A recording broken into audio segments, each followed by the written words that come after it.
प्यारे विद्यार्थियों, आज पुनः आपका इतिहास की इस ऑनलाइन कक्षा में हार्दिक स्वागत है। आज हम एक और टॉपिक का अध्ययन करेंगे जिसका नाम है सिंधु नदी घाटी सभ्यता, जो भारत की कांस्यकालीन सभ्यता कहलाती है। ईसा पूर्व इसी अवधि में पूरे विश्व में अनेक सभ्यताएं विकसित हुई, चाहे वो यूनान हो, रोम हो, मिस्र हो, मेसोपोटामिया हो, चीन हो। इसी तरह से भारत में सिंधु नदी के किनारे एक प्राचीन सभ्यता विकसित हुई, जो कि एक नगरीय सभ्यता थी और बहुत ही विकसित सभ्यता थी। विश्व प्रसिद्ध पत्रिका नेचर में प्रकाशित शोध के अनुसार यह सभ्यता कम से कम 8000 वर्ष पुरानी है। यह हड़प्पा सभ्यता के नाम से भी जानी जाती है और चूँकि इसका विकास सिंधु और घग्गर यानी प्राचीन सरस्वती नदी के किनारे हुआ, इसलिए इसको हड़प्पा सभ्यता या सिंधु सभ्यता के नाम से भी जाना जाता है। हड़प्पा, मोहनजोदड़ो, कालीबंगा, लोथल, धोलावीरा और राखीगढ़ी इसके प्रमुख केंद्र थे। दिसंबर 2014 में भीलडाड़ा को सिंधु घाटी सभ्यता का अब तक का खोजा गया सबसे प्राचीन नगर माना गया है। ब्रिटिश काल में हुई खुदाइयों के आधार पर पुरातत्ववेत्ताओं और इतिहासकारों का अनुमान है कि यह अत्यंत विकसित सभ्यता थी। यहाँ के जो शहर थे वो अनेक बार बसे और उजड़े। 7वीं शताब्दी में पहली बार जब लोगों ने पंजाब प्रांत में ईंटों के लिए मिट्टी की खुदाई की, तब उन्हें वहाँ से बनाई ईंटें मिली, जिससे लोगों ने भगवान का चमत्कार माना और उसका उपयोग घर बनाने में किया। उसके बाद 1826 में चार्ल्स मैसन ने पहली बार इस पुरानी सभ्यता को खोजा। कनिंघम ने 1856 में इसका सर्वेक्षण किया। 1856 में कराची से लाहौर के मध्य रेलवे लाइन के निर्माण के दौरान बर्टन बंधुओं द्वारा हड़प्पा स्थल की सूचना सरकार को दी गई। 1861 में अलेक्जेंडर कनिंघम के निर्देशन में भारत में पुरातत्व विभाग की स्थापना हुई, जिसको हम आर्कियोलॉजिकल डिपार्टमेंट कहते हैं। 1902 में लॉर्ड कर्जन द्वारा जॉन मार्शल को भारतीय पुरातत्व विभाग का डायरेक्टर जनरल बनाया गया। 1921 में दयाराम साहनी ने हड़प्पा का उत्खनन किया। इस प्रकार इस सभ्यता का नाम हड़प्पा सभ्यता पड़ा। इसी समय अगले ही वर्ष राखालदास बनर्जी को मोहनजोदड़ो का खोजकर्ता माना गया। जैसा अभी मैंने बताया आपको कि यह सभ्यता सिंधु नदी घाटी के एक व्यापक क्षेत्र में फैली हुई थी। अब तक सिंधु सभ्यता के लगभग 1400 केंद्रों को खोजा जा चुका है, जिसमें से 925 केंद्र तो भारत में हैं, शेष केंद्र पाकिस्तान में हैं। 80% स्थान जो है सरस्वती नदी और उसके आसपास की सहायक नदियों के आसपास है। अभी तक जितने केंद्रों को खोजा गया है उसमें से केवल 3% स्थानों का ही उत्खनन हो पाया और उससे ही ये पता चलता है कि सभ्यता कितनी विकसित थी, व्यापक थी। सिंधु घाटी सभ्यता के क्षेत्र जो थे वो बहुत व्यापक थे और मुख्य तौर पर हड़प्पा और मोहनजोदड़ो की खुदाई से इस सभ्यता के प्रमाण मिले हैं। इसमें कुछ और क्षेत्र आते हैं, रोपड़, लोथल, कालीबंगा, बनावली, रंगपुर क्षेत्रों में भी आया है। इतिहासकारी सभ्यता का प्रमुख केंद्र हड़प्पा होने के कारण इसे हड़प्पा सभ्यता के नाम से भी इसको कहते हैं। सभ्यता का क्षेत्र संसार की सभी प्राचीन सभ्यता के क्षेत्र से अनेक गुना बड़ा और विशाल था। इस परिपक्व सभ्यता के केंद्र स्थल पंजाब तथा सिंध में थे। उसके बाद इसका विस्तार दक्षिण और पूर्व की दिशा में हुआ। इस प्रकार हड़प्पा संस्कृति के अंतर्गत आज का जो पंजाब है, सिंध है, बलूचिस्तान के भाग ही नहीं बल्कि गुजरात, राजस्थान, हरियाणा और पश्चिमी उत्तर प्रदेश के सीमांत भाग भी इसमें थे। यहाँ तक कि दक्षिण में दीमाबाद, महाराष्ट्र तक और पश्चिम में बलूचिस्तान के मकरान, समुद्र तट के सुतकोंड और पाक के सिंध प्रांत से लेकर उत्तर पूर्व में आलमगीर, पूर्व में हिरणी तक, मेरठ और कुरुक्षेत्र तक इसका विस्तार फैला हुआ था। अनुमान लगाया जाता है कि लगभग 2 करोड़ वर्ग किलोमीटर क्षेत्र में ये सभ्यता विकसित थी, जिसका हम ये मान सकते हैं कि यह क्षेत्र आज आधुनिक पाकिस्तान से बड़ा ही नहीं बल्कि प्राचीन मिस्र और मेसोपोटामिया सभ्यता से भी बड़ा है। इस संस्कृति के कुल 1500 स्थलों का अब तक पता चल चुका है।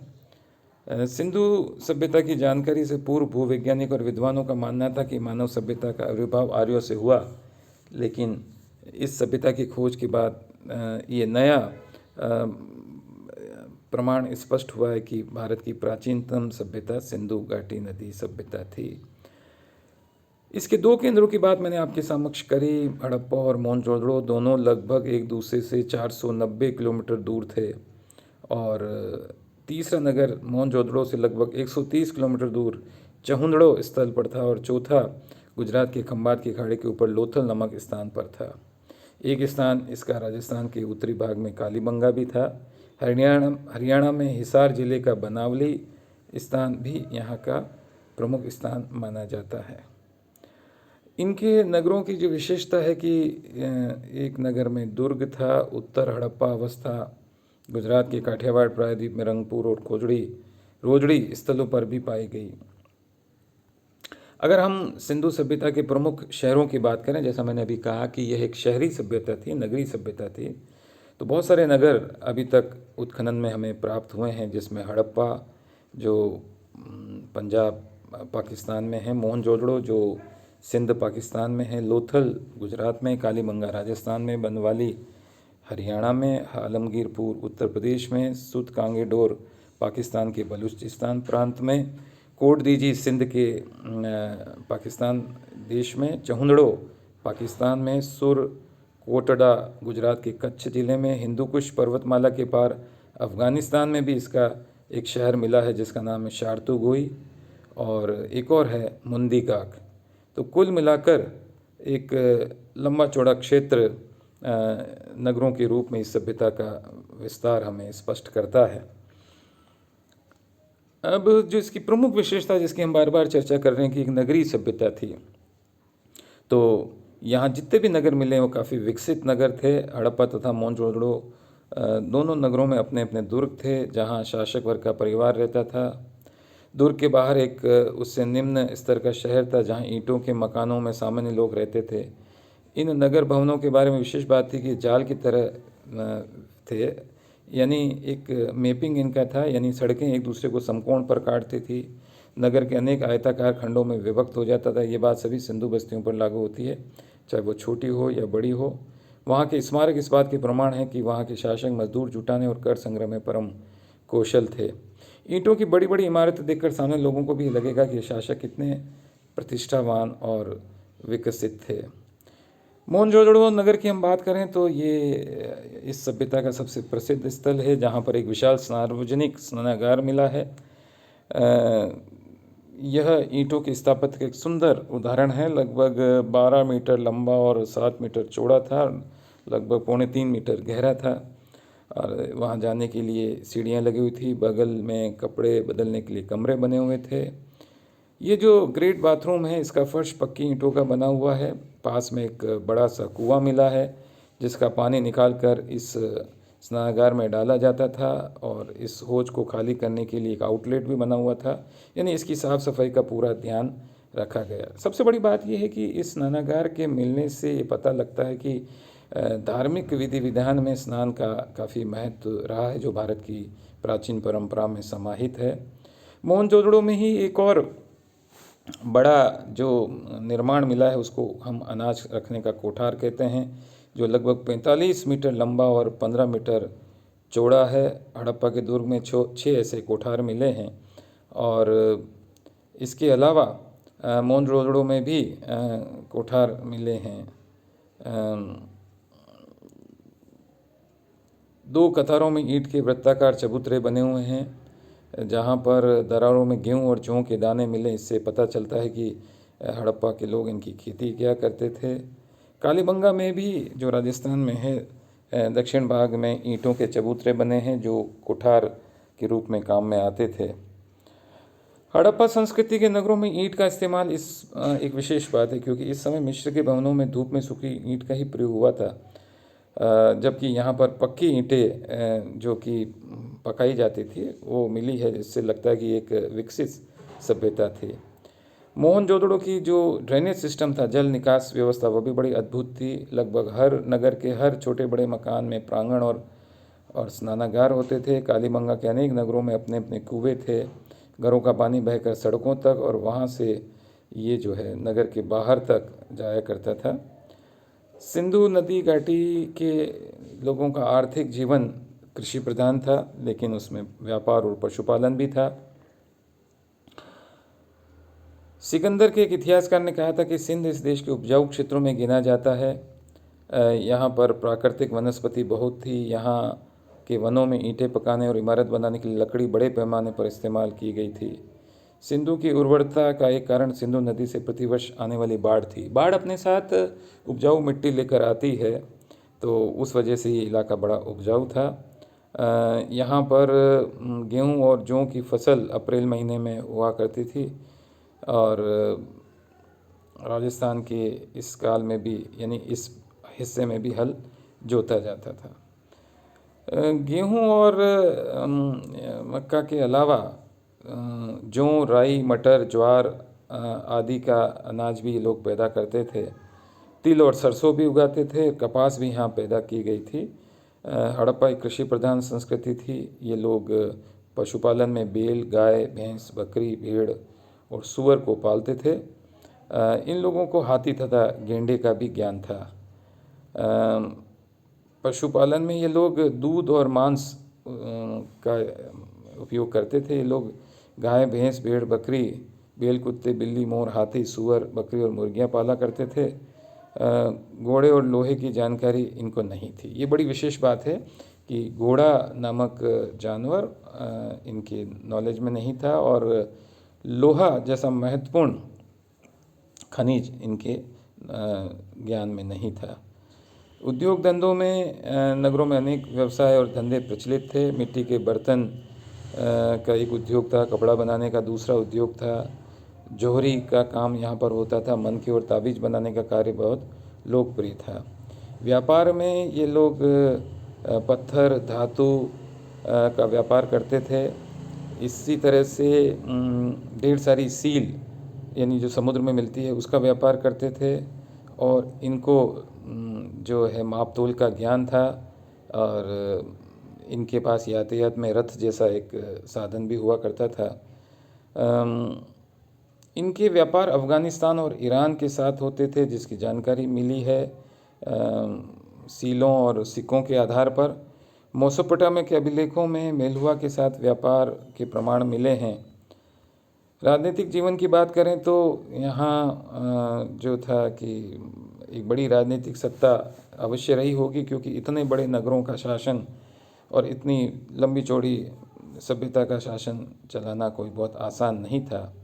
धार्मिक जीवन की बात करें तो यहाँ पर मातृशक्ति की ये लोग पूजा करते थे और पृथ्वी देवी की इनको धारणा थी। इसी तरीके से यह नदी की पूजा भी करते थे और धोलावीरा के एक दुर्ग में एक कुआं मिला है, जिससे लगता है कि कुएं में दीपक जलाने के सबूत थे। सरस्वती की पूजा ये लोग किया करते थे। एक सिंधु घाटी सभ्यता के नगरों में एक सील मिला है जिसमें 3 या 4 मुख वाला एक देवता है, जिससे लगता है कि ये शिव या एकलिंगनाथ की पूजा भी किया करते थे। ये अपने शवों को जलाया करते थे। मोहनजोदड़ो और हड़प्पा नगरों की आबादी करीब 50 हज़ार थी, तो यहाँ पर कई कब्रें भी मिली है। इसका मतलब ये शवों को गाढ़ा भी करते थे। लोथल और कालीबंगा में कई हवन कुंड मिले हैं, जिससे कि ये वहाँ पर हवन किया करते थे। इससे वैदिक होने का प्रमाण भी मिलता है। या स्वास्तिक जैसे चित्र, जो कि हमारे यहाँ का प्राचीनतम धार्मिक चित्र है, उसकी जानकारी भी इन लोगों को थी। इसके अलावा कोई मंदिर यहाँ पर नहीं मिला है। इससे लगता है कि ये लोग घरों में या खेतों में या नदी के किनारे पूजा किया करते थे। हड़प्पा संस्कृति के लोगों को शिल्प और तकनीकी ज्ञान भी था और इनके औजार उपकरण जो कांसे के बने हुए थे, जिसमें जो तांबे और टिन को मिलाकर इसका उपयोग करते थे, इसलिए इसको कांस्यकालीन सभ्यता भी कहते हैं। प्रचुर मात्रा में खनिज उपलब्ध थे जिनकी उनकी जानकारी थी। सूती कपड़े भी बुने जाते थे, लोग नाव भी बनाते थे, मुद्रा निर्माण, मूर्ति निर्माण और बर्तन निर्माण से ये वाकिफ़ थे। इस प्रकार की तकनीक की इनको जानकारी थी। सिंधु सभ्यता के लोग एक लिपि का भी उपयोग करते थे, लेकिन अभी तक उस लिपि का पठन नहीं हो पाया है, ज्ञान हो नहीं पाया है। इसी प्रकार इनके पास माप तोल के बाड़ थे, जिनकी आवृत्ति 16, 32, 48, 64 इस रूप में थी। और ये जैसे लगता है कि 16 का महत्व हमारे आधुनिक काल में भी है, तो उस संदर्भ में एक महत्वपूर्ण ये सभ्यता मानी जा सकती है। विद्वानों का ऐसा मानना है कि इतनी विकसित सभ्यता अचानक ही इसका अवसान हो गया, यानी ये पतन हो गया। लगभग 2600 ईसा पूर्व से लेकर 1900 ईसा पूर्व तक के पीरियड में इस सभ्यता का अवसान हुआ। उसके अलग अलग कारण माने जाते हैं। प्राकृतिक आपदा या बहुत भीषण बाढ़ के कारण या जलवायु परिवर्तन के कारण इस सभ्यता का अंत हो गया। आज जो हमारे पास सारी जानकारी है उससे ऐसा लगता है कि भारत में सिंधु नदी के किनारे और एक लंबे चौड़े क्षेत्र में जिस प्रकार की सभ्यता विकसित हुई वो अपने आप में अनुपम थी, नगरीय सभ्यता थी, विकसित थी। चूँकि सभ्यता पूरी तरीके से नष्ट हो गई, इसलिए बाद में जब 1000 वर्षों के बाद जब आर्य सभ्यता विकसित हुई तो वो ग्रामीण सभ्यता के रूप में हुई। और धीरे धीरे आर्यों के बाद जब महाकाव्य युग आया तब नगरों का अस्तित्व भी आया। तो इस संदर्भ में हम सिंधु सभ्यता को एक महान सभ्यता मान सकते हैं।